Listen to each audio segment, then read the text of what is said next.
Welcome, everybody, to Season 4, Episode 2 of Motivate Me 313's podcast. Looking forward to another great show today. Excited to learn from our guests on an important topic. Today, we're going to talk all about financial literacy and specifically in minority neighborhoods. Let me give a shout out to the people who are in the building today, starting off with little big bro Yusuf T in the back on the ones and twos. As always, we appreciate him. Of course, you got myself, Omar T.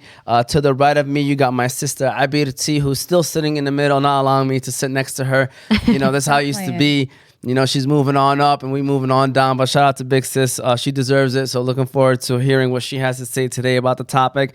And our guest for today is someone who is accredited to speak on this kind of information. So shout out to Elyana Hussain. She's in the building. So go ahead and give her a round of applause. Welcome, Elyana, to the Oz Media Studios. You know, how do you feel? Are you ready for the show? No, I'm so excited. I've been watching your podcast for the last couple of episodes, and I love it. And I just want to thank you again for the opportunity to be here. There you go. We thank you. We're going to thank you so much. And I know the audience, inshallah, will be thanking you as well. Again, the topic is all about financial literacy in minority communities or minority neighborhoods. But before we even get talking, be sure to follow us on all of our socials. You have YouTube, Facebook, Instagram, and TikTok, all under Oz Media. You'll be able to listen to the show on Apple and Spotify podcasts under Oz Media. And make sure you visit our website, our new website, where you find all of our socials. You know, you got photos and obviously the most latest episodes, ozmedia313.com. Again, ozmedia313.com. Shout out to the sponsors of the Motivate Me 313 podcast. You got Jabal Coffee House, Malek Al-Kabob, Juice Box, Hanley International Academy, Royal Kebab, Holy Bowly, and Wingfellas. Shout out to our sponsors again. And we're going to start off with the best juice in town, which is Juice Box, Yusuf. And then we're going to officially get on the road. So shout out to Juice Box and everyone over there at Juice Box. If you're looking for a place with the best smoothies, milkshakes, ice cream, cereal bars, and slushies, then Juice Box is your one-stop shop. You can try things like their Biscoff or Nutella shakes, crepes, watermelon blast, strawberry burst, or mango smoothies. Juice Box currently has 4 locations: Hamtramck, Dearborn, Detroit, and Trenton. So be sure to stop by Juice Box and get ready to leave there with a big smile on your face. You can also visit their website at juiceboxblend.com or download their app at juiceboxblend.app. All right, we are officially back and ready to get this show rolling. So first and foremost, Elyana, how are you? Can you tell us a little bit about yourself before we even dive into the topic? You know, and maybe some things that the audience may not know about you that you'd like to share with us. Oh, yeah, of course. Thank you so much. So my name is Elyana Hussain, and actually, I am in the insurance field. I've been in the insurance for 3 years, but before insurance, I had no sales experience. I had nothing to do with insurance. I was actually managing a doctor's office as well as managing a restaurant. Okay. So 2 completely different things as well. But what's amazing about those 2 different fields is you learn customer service, of course, in restaurants. You learn hospitality. You understand how to deal with people, as well as in a doctor's office setting. You see what people go through every day, especially because I was working in a psychiatric office. So you really see what people are going through, and it just opens your eyes to other things. And I think that's exactly what's helped me in the insurance field, is because we deal with, of course, different types of people, families, walks of life that have very different understandings of financial literacy. I might talk to somebody that knows everything and maybe might know more than me, whereas one day I might talk to somebody that doesn't even have a bank account, for example. So it's definitely very different every day. Well, it's different, but we can all agree that it's an important conversation, financial 100%. literacy. So let's start off with the basic question of why is it important for people to be financially, literate when it comes down to their money and what they're doing with their money, especially in minority neighborhoods?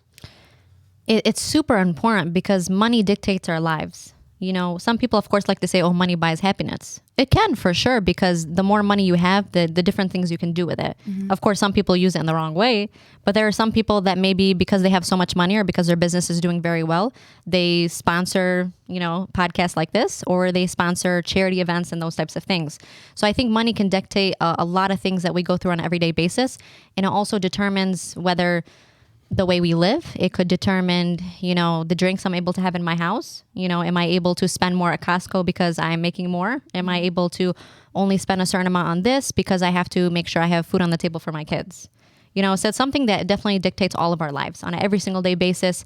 And especially right now with inflation, you have gas prices. I filled my gas right now before I got here at like 3.30, in Southfield, where back in 2020, it was like less than $1. Yeah. I remember that was like the best time ever, even though like we're masked up and those types of things. Right. I just remember going to the gas station with me and my dad, and we were filling up our cars. Less than $1. We were excited. Yeah. And the thing is, we weren't going anywhere. Yeah. So it's like... That gas stayed for like a couple of weeks. Oh, yeah, 100%. Because me and my dad were working from home. We were managing that doctor's office, and it was completely through home. And it was just amazing at that time to see how the world came at a standstill. But that's obviously not the topic right now, is COVID. Yeah. But the topic is financial literacy. And why is it so important? Like I said, it dictates our everyday lives. Now in minority neighborhoods, it's even more important. And the reason I say that is because not everybody in a minority neighborhood has access to the information. Maybe, if I grew up in Canada, I would have that information. So, for example, of course, a lot of us, our parents come from overseas. Right. And of course, they might not already have the information of, maybe I should open a savings account. Maybe I should start my retirement at this age. Maybe I should start a college fund for my kid as soon as they're born. How would they know those things if they didn't go to school here or if nobody taught them? Now, the amazing thing now is we have Google, right? But sometimes we don't even think about those things. And it's just having that conversation with the family is definitely amazing, and just knocking on that door, because not a lot of people are, again, knock on your door and tell you, hey, you need to do 1, 2, and 3, and you need to look at 1, 2, and 3 so that your family can be financially successful, whether you're here or not. That's true. That's a great point. And a lot of the times, like, non-minorities set their kids up at a young age. Yeah. And that's not in our culture. No. You know what I'm saying? No, so it's not. They just made it, right? So Yeah. now they're, we got to figure it out. Yeah. I agree with that. And I was going to ask you the same question. I mean, obviously you're, this is not your field or background, but just in general, why you were excited about this conversation? When I told you about it, you were like, yeah, let's do this. This is important. Why do you feel that way? A lot of the times we don't make decisions that are like our money can make money for us. You know what I'm saying? So a lot of times we pay our bills, we try to avoid, certain things, and it's just like, let me just live, for what is comfortable for me. And I was excited because I was like, let me learn different ways that I could either save money or I can make my money, like I said, work for me. Right. And I can, live in a way where there's like the little loopholes. You know what I'm saying? Yeah. That's what I'm interested in, honestly. Because for me, I just do what I need to do, and like I don't have any like savvy financial information. So that's honestly, when I heard that, I was like, of course, I'd love to learn. You know? And that's okay. I didn't either before I joined this field. I didn't even know what a 401k was. Yeah. Listen. Yeah. I mean, you could break that down to us eventually, because I know there's a lot of people that don't know what a 401k is. Yeah. So, I mean, I guess maybe this might be the chance or opportunity to talk about it too. So, what are the most common like financial mishaps that people make, especially in these minority communities, and how can education help with that? Being educated on this kind of stuff. So, what are some of the most you think that you hear, on a daily basis? The most mishaps I see is, for example, which I think happens to a lot of us, and especially in the Arab community, I have money under my mattress. That's the biggest one we hear a lot, is like, oh, my money's under my mattress. I don't take it to the bank. I completely understand why people sometimes feel like those things are unsafe, like putting my money in the bank, or because it's not with you. And it's not something you can see. You cannot feel it. It's intangible. And so that's one of the biggest mistakes. And the problem is, I say that is because of inflation. Your money can stay under your mattress as long as you want, man, for the rest of your life. But is your money keeping up with inflation? Because right now inflation has risen over 8% in the last 4 years. So my dollar back in 2020 is completely different than the dollar I have right now. 100%. 100%. And so that's one of the biggest mishaps. Another one could be, maybe I haven't even started taking a look at retirement, and I'm 35 years old. You have less time to accumulate money. You have less time to, put it in different types of things to make you money so you can retire. Because the biggest problem I see right now is people are retiring. Couple years later, they're going right back to work, or kind of like, when you go to Walmart and you see an older person working the front, the greeter, a very older person, they already retired. I'll straight up with you. They already retired. They had to go back and now work this minimum wage job, maybe $12, $15 an hour at Walmart, just to get by. And that's so sad. Imagine working 30, 40, 50 years of your life. You retire for a couple years and then you have to go right back to work. It's very sad. So those are definitely the biggest mishaps. Is, just to reiterate, is money under the mattress, making it not work for you, not thinking about retirement, not, starting to get ready for it, learn about it, think about it on a daily basis. And definitely it's because of that, people have to go back to work sometimes. It's crazy. I feel like our older generation, it's so hard for them to enjoy life. Yes. And it's so hard for them to they just want to save, and they just don't understand like, it's so hard for them. Even like I remember my dad was still alive, like when we would buy him nice things, he's like, why? For what? I already have. Like they just don't like, I don't know. Yeah, I mean, all the way up until old age. You know what I mean? Yeah. He was like that. He never changed. Same thing with my mom. She'll keep, like, if we get her new stuff, she'll keep them there. Not touch them. And still wear what she has. Yeah. Like, I don't know. It's like a I don't know. generation thing. It definitely is. I bought my mother-in-law a purse last year. It's just a Michael Kors purse. It's very simple. I probably spent like $150 on it from Macy's. And she did not finally start wearing it until this year when I kept saying something to her. Right. She's like, La, hey, la, but only for weddings. Yeah. Like, what do you mean it's Michael Kors purse? It's really not that like, not that fancy for a wedding. Right. But now she's in front of me. She'll wear it, when we go out to Costco. See, I'm wearing my purse. Yeah. I'm telling you, it's very difficult for them. Yeah. And that's funny because the next question is talking about like historical or structural factors. So like, do you feel like that there are historical or structural factors that influence the financial instability, in these minority neighborhoods? Yeah, 100%. Because, for example, if, I'm a father, right? And let's just say if I'm not teaching my kids on a daily basis or maybe, whether it is throughout their young years on how to save money or how to deal with money, then of course what's going to happen is, like, let's just say you leave them behind a couple $1 million. That's going to run away or run out in a couple of months if they don't understand financial literacy and if they don't know how to manage money. And that's why a lot of times generational wealth does not last generations. It only lasts less than a generation because you did not teach that child how to manage it, and then they run it out. And maintain it. Yeah. That's what it's all about, is preparing the next generation. And I think that's something that we have a problem with. I mean, I know we're going to talk about that as well. And kind of going back to that too is schools. So like schools in minority neighborhoods, are they doing enough with financial literacy? I mean, I know you said that you like this question right here and talking about it. So if not, which I'm thinking that you're going to probably say that because I think we all agree, what can be done? Well, I know last year, of course, because of starting this year, they passed a law where now, a high school student has to take a financial literacy class. Because they knew that we were going to talk about this on the podcast. Because they knew we were going to talk about this on the podcast. They started this a couple months ago. Yes. So now I'd love to see what that curriculum is. Right. I don't know what it is. I'm not in high school anymore. I'd love to see what it is. But do I think that's enough for one class? 100% no. That is not enough. That's something that has to start from a young age. That has to start at elementary school. It cannot just now start at high school. It's amazing that they're finally starting to do something that's really good. That's a first good step. We don't want to say that's a bad thing. It's definitely a good thing to start something, but I think financial literacy has to start from at least elementary school. Even with a preschooler, you can teach them a value of $1 in preschool. 100%. I feel like sometimes I'm a teacher. Yeah. So I feel like our system kind of fails to teach them anything to do. Like, I mean, we teach economics, but it's very, supply and demand, like very, very simple. Yeah. But it's not to the point where when they get out of high school, they're going to be able to manage money the right way. No. I feel like you just throw them into the real world, and then they get college loans, and then they're stuck with that, and they don't know what they're doing. But I do remember, were you a part of Dolphin City? Yeah. Yeah. So back in elementary, it's like a side story.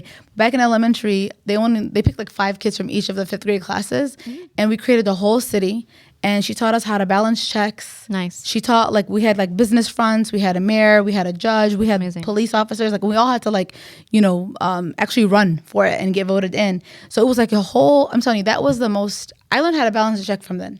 That's literally. perfect. That's amazing. And us being my dad, he was older. I'm reading all his paperwork, and I'm trying to figure it out for him, and I'm doing his mail, and I'm doing, and it's not like that anymore. No. Our younger, even my son, I could tell you this right now. He's a sophomore. We went and got his permit yesterday, and he's like, "Mama, what do we got to do? Can you make my appointment?" And I'm like, "I was making my own appointment at this time." So yes, 100%. I feel like we are failing them, and they do need to learn as much as they need to learn while they're still in elementary school to help them for the future because they're lost. No, I'm telling you. 100%. I was very lucky because my dad was an entrepreneur when I was born. So he had a gas station. He had a Subway after he came to America. And he was able to do those things. And he was showing me how to write a check at a very young age. Yeah. When I talk to people my age right now, they don't know how to write a check. Or how on the bottom of the check, the account number and the routing number has that weird font. Yeah. You don't know which one is which. Right. You don't because that's when she came out with the slogan for Dolphin City to be voted. It was "Make it a habit, vote for Abir Thabit." Yeah. All right. That was I did win. I was judged. So yes. Let's go. Yeah. So shout out to Abir. But shout out to Royal Kabob. We're gonna take a quick break and give them a shout out. Our next sponsor. We appreciate Muratada. They are opening up really soon. The Royal Kabob and Hamtramck. They're back. And congratulations to them. Reopening up. They had to shut down for a couple years to make sure everything was all good, and they are back, inshallah. And so, and you know, a lot of people are wanting Royal Kebab back in the city of Hamtramck. So a lot of happy faces are going to be coming soon. So shout out to Royal Kebab Restaurant. Guess who's back? Back again. Royal Kebab is back. Tell a friend. Yes, that is right. The restaurant that you all have been dying for to open back up is officially back operating in Hamtramck. Royal Kebab offers the same mouth-watering Middle Eastern dishes as their sister company, Malek Al-Kabob. You can order their lamb over rice, combo platters, shish platters, shawarma sandwiches or plates, fattoush and tabbouleh salads, all at the newly renovated Royal Kebab restaurant located on Kniff Street in Hamtramck, Michigan. So be sure to check out their website, royalkebab.com, before you make your next order and see why so many people have been raving about this restaurant.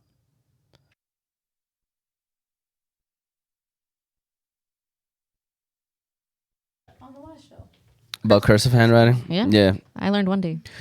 Cursive is out. Financial literacy, though, it should be a core subject. I really think that's how important it is. I think, I mean, in my opinion, but obviously I don't think that will ever happen. Salina actually does do a fourth grade, does an economic sell. So they're allowed to sell anything that they want. So they can bring products that they made. Nice. Really? Baking products or baking goods, sorry. Or they could even actually do a service. Like the girls were doing nails. Like it was cute. Oh, that's amazing. But that's only in fourth grade. But, Man, I love that principal at Iman. I love Iman. Yeah, I work for her. That's the only reason why. Oh, I'm you there. work at Salina? Oh. I used to work in Hamtramck at Hanley with Umar, but I went up to fifth grade, and that's like not my thing. But for Iman, I would do anything. No, Iman's amazing. With the right leadership, for sure. She really is. Shout out to Iman Ali Ahmed. You see a lot of the guests that we have on the show. It's because of her. She's the plug. Nice. She's the plug. We call her the plug. You know how people check in with rappers before they come into a city? They check in with Iman before they come into Dearborn. Yes. So strategies. So what are some strategies that individuals in minority neighborhoods can use to build generational wealth, or even with limited resources? You know, some people that might be a one salary household. How can they build for the future? How can they build for the future? It depends. It depends if they're more of... when you look at an investor, there's somebody that's aggressive and there's also somebody that's not aggressive, that's a little bit more conservative. So it just depends on what that person is, you know, because some people, of course, you have variable types of investments, which is kind of like 401ks, IRAs, Roth IRAs. Variable just means that investment can go up or down. You know, we all know that stocks goes up and down, crypto goes up and down. There are other things called like index funds, or it could even be like a savings account in the bank. Those types of things, or CDs, they have rate of returns on them. So, you know, it's something that can go up, but let's say the market is down, it doesn't go down. And that's what I would say is something much more safer and more conservative, especially for like a, you know, one salary household. That's something that's a little bit more safer for them. And that's something where they don't have to put too much money into it and it can compound over time.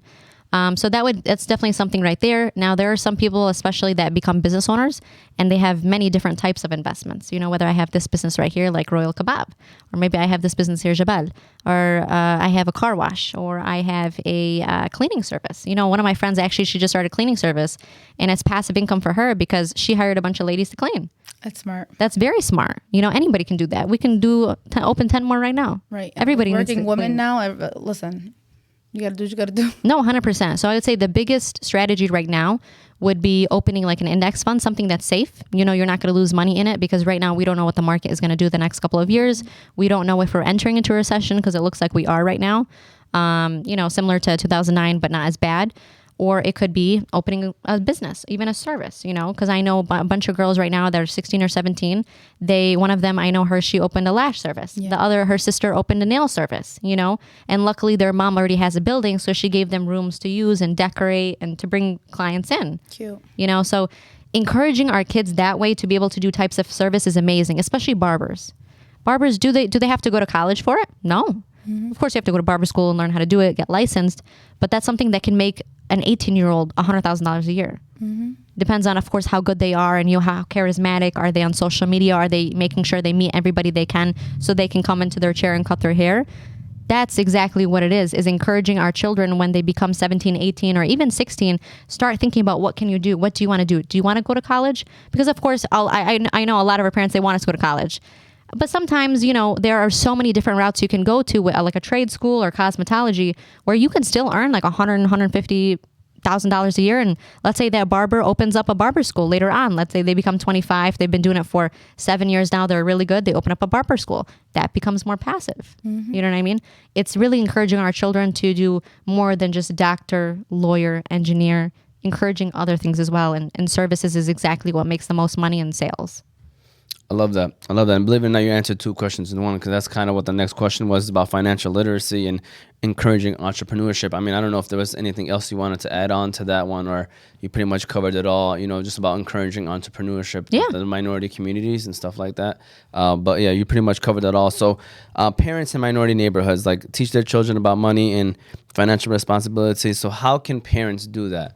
How can parents teach them at a young age? Like, for instance, Ramsey, who's 14 years old, how can he start planning for his future? What advice would you give on that part? To a 14-year-old? I mean, yeah. I guess or just kids in general? Yeah, I'll start from kids in general. Okay. So let's say I have a young child. The biggest, this is exactly what I want to do with my children, and what I've seen other people and other entrepreneurs do with their children, is they give salaries to their kids. But they give salaries in a specific way. So you know how usually with a W-2, or you have your pay stub and things are taken out. You have your federal taxes that are taken out, Social Security, and all types of other things. They do the exact same thing with their kids. They give them, let's say, a check. Let's say $100 for you did all of these things in a week. You get $100, but you don't get the $100. $20 is taken out and it goes into a college fund for you. $20 is taken out and it's going to go to extracurricular activities, like, let's say, sports. The other 20 is going out and it's going to go to extra things you can spend on. So it's dividing into specific things, so they understand from a young age, hey, I have $100. I'm going to go spend this $100. That's usually what happens, right? Yeah. It's kind of like changing it completely 360 for them. Hey, I have $100, but I really don't. Right. 20 is for this, 20 is for that. So allocating it for different things so they understand later on how to budget. So it's explaining, hey, why is this for this? Why are you taking $20 out? It's also explaining, because you know how, especially and they for earned older, it. And they earned it. But you know how for older parents, you ask a question and, let's say they tell you to do something, you say why, and your parents never want to tell you why. They never want to tell you. They never want to tell you why. Because I said so. Yes, because I said so. But you have to explain, especially when it comes to money. Why am I putting this $20 aside? Why am I putting this on the side from your salary? Yep. Why are we doing this? Then they start to understand.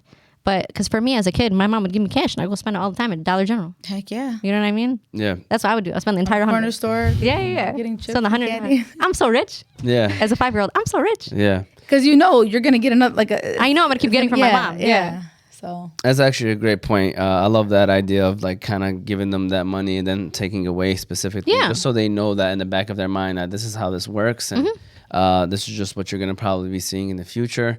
And also teaches them, keeps them away from bad spending habits. Yeah. Because a lot of the times you give a kid $100, they're trying to spend it on the next video game, shoes, toy, shoes, or whatever it may be. So great points right there. Believe it or not, you are flying through these, Elyana. Shout out to you. You're doing a great job. Thank you. We're going to give another shout out to our next sponsor. Of course, we're going to give a shout out to our great friends over there at Hanley International Academy. I mean, I mentioned them, so let's give them their shout out. So shout out to Hanley International Academy. We appreciate them and their support. And we're moving into the final third of the show. So feel free to shoot away any questions that you may have. Shout out to Hanley International Academy. Let's be honest. If you're looking for the place that has the best K-8 school for your child, then the choice should be easy, and that's Hanley International Academy. Hanley International Academy is a school that treats every student and staff like their own family. It's even in their vision statement, educating your child like our own. The academics there are great. The athletics there are great. Thank you to the staff and administrators at Hanley for educating our leaders of tomorrow. To learn more about Hanley, you can visit their website at hanleyacademy.com or call them at 313-875-8888. All right, so shout out to Elyana. Like I said, she's doing an amazing job. Today's topic is all about being financial literate or financial literacy in minority neighborhoods. So she's kind of breaking it down for you of how someone can, from parents having conversations to their kids or with their kids, and just in general how parents can approach their retirement. And so that's kind of what the next question would be, Elyana. So what should people be aware of when planning for retirement? And we're talking about 401ks, we're talking about Roth. So please, if you can, just touch on anything and that you want to feel like mentioning right there. Of course. Like the most common retirement that people have is a 401k, right? It's because they have it through their jobs. I'm sure you have one, like a 403b, right? I think it's a 401k. 401k, Yeah. okay. So some schools, they have a 403b. There's a little bit of difference, but it's the same thing. So pretty much a 401k is a retirement account. It's through the stock market. So what does that mean? It can, of course, go up and down. You can have $80,000 one day, and one day you can have $20,000 the next day. Yeah, of course. Even my husband, he lost in 2022, when I met him, he had lost about 32% of his 401k just that 1 year in 2022. So that's definitely, that can happen to anybody in one moment. Now, the way it works is pretty much, of course, money is taken, a percentage is taken out of your paycheck. And then, of course, your employer also matches a certain percentage as well. And that goes into your account, and that is directly invested in the stock market. It's definitely a great product. You know, it definitely will help you in the future, but it shouldn't be the only thing, just because, of course, it can go up and down. You know, and some people actually borrow from their 401k. Yes. Do you recommend that? It depends on what you're borrowing it for. Like, am I borrowing it for a medical bill? I would not recommend that. Am I borrowing it now to invest in a business? For sure. Because the problem with borrowing also is you're going to be paying interest on that loan. And it's taxed. Yeah, and of course, it's taxed as well. But a 401k is always taxed. So a 401k, you are not allowed to touch it until 59 and a half, or let's say 60. You can only touch it beforehand. There's a couple of things, exceptions. Is if it's for higher education, like a master's degree, Really? they will not penalize you, or let's say make it a loan. Or if it's for sickness. One of those two things, they will not penalize it and make it a loan. They will just let you take the money out, and of course, it'll still be taxed. But other than that, you have to wait till 60, and then you can start touching that money however you want. And of course, again, it's going to be taxed based on your tax bracket at that time. If you're like 30% or whatever it is, again, later on, we'll find out Right. Yeah. how the taxes are. So definitely a 401k is a great product. And the reason I say that is because you're getting free money from your employer. Yeah. They're matching you. If they were not matching you, I don't know if I would necessarily do it, just because it's something that's aggressive, because it can go up and down. Now, you also have like an IRA or a Roth IRA. It's very similar to a 401k. It goes up and down as well. But usually with those types of accounts, you're not getting a match with your employer. It's just something you do by yourself with like Vanguard or one of these companies. Now, what's nice about, let's say, an index fund is that's not a variable. That's not like a 401k or an IRA or Roth IRA, because it does not go up and down. Where do you get an index fund from? Index fund, you get it from insurance companies. You can get it pretty much from even the bank. You know, they have index funds as well. They call it something else, like annuities. But pretty much an index fund, really what happens is, let's say I throw $100 a month into it. I throw $1,000 a month into it. I throw $100,000. You can throw in literally anything. It's unlimited, which is nice, because actually with the 401k and IRA and Roth IRA, I forgot to mention, those are actually limited. You can only put a certain amount into them a year. That's true. Yeah, but now as with an index fund, there's no limit to it. I could put like $5 million into an index fund today, you know? What's nice about them is what happens is, let's say the market goes up, your money will go up 100%. Now, if the market goes down though, your money stays exactly still. You will not go down like as your 401k would. And that's what's really nice about it. And when you take out the money from this index fund, there are some index funds where it's actually not taxed. And there are some index funds that are taxed. So it's, of course, knowing the difference between the two, which is, it's definitely such a great product, and it's more safer for people that don't know anything about stocks, which is the average person, right? Yeah. I didn't know anything about stocks before I got into insurance, and most people don't. So if I don't know about stocks and, I don't want to check my Robinhood app, and I don't want to like buy, sell all the time because I don't know what I'm doing, an index fund is better for those types of people, because they never have to check it. They just have to make sure they're putting money into it, and that's it. And it's usually like auto pay. So that's definitely the differences between it. I recommend all of them, but you have to pick and choose depending on the person you are and how aggressive or conservative you are as an investor, and do you understand what it is. So let's say someone had a 401k with a job, and then they stopped working at that job. Yes. What happens? What happens is you can't put any more money into it, and Yeah. of course your employer's not matching anymore because you don't work there. So the money is still going to be in there, and it's still going to go up and down with the market. We're just not continuing to put money into it. Now, what's nice about it is if somebody has a 401k from an old job and they're not working there anymore, what you can actually do is they can take that 401k and roll it over into an index fund. That's only if they don't work there anymore and they're not continuing to contribute into it. Or sometimes if I go to another job and there's a 401k there, I can roll over my 401k to that 401k job. See? Important information right there. Yeah. For people out there that might be switching jobs and they don't know what to do with their 401k, the money that's left from there. So Yeah, that actually happens a lot of the time. There are a bunch of 401ks that people forget about. Yeah. You know, they forget because I worked here. 30 years later, they forgot they had like 3 or 4 other 401ks. yeah. Interesting. So going off from that is biggest no-nos when it comes to people making financial decisions. Right now, we're going to call these Elyana's no-nos. Yes. Okay? So might this even is pull good. pull this as Your, a clip, pencil, okay? Get okay. your pad out. pencil, pen, everything that you would like. There's been a few videos I've already thought in my head. I'm like, Yeah, okay, this is yeah. a clip, this is a clip, this is a clip. So Elyana's no-nos. Go ahead. Elyana's no-nos. Spending more than you can afford. Biggest no-no. But we love to do, especially as women, we love to shop. Even me. My suit is from White House Black Market. You might not even know what that store is. No, I but it's don't. my favorite store. Should I be spending $300-$400 there every single week? No, of course not. I need to live within my means. And of course, I can be spending my money on other things. So just to reiterate, only spending on what you can afford for now, or at least limiting what you can while you're taking your other money, like that you're putting on the side to save, invest in those types of things. Because why spend so much more now when you can save it or invest it so that you have more later on? Live less now so that later on I can spend as much as I want later on. Another thing is, especially just going back to this, remember in COVID when everybody got like $2,000-$3,000 checks, stimulus checks? Yeah, I didn't get into that. Me neither. Teachers didn't get it. So. I didn't get it, but because I was working and I didn't There was get a lot it. of people that did. There's a lot, and there's a lot of people that got unemployment. And then what did you see when the mall started opening up and you go to like Somerset and you go to the other side where you see Gucci and all these, I went there.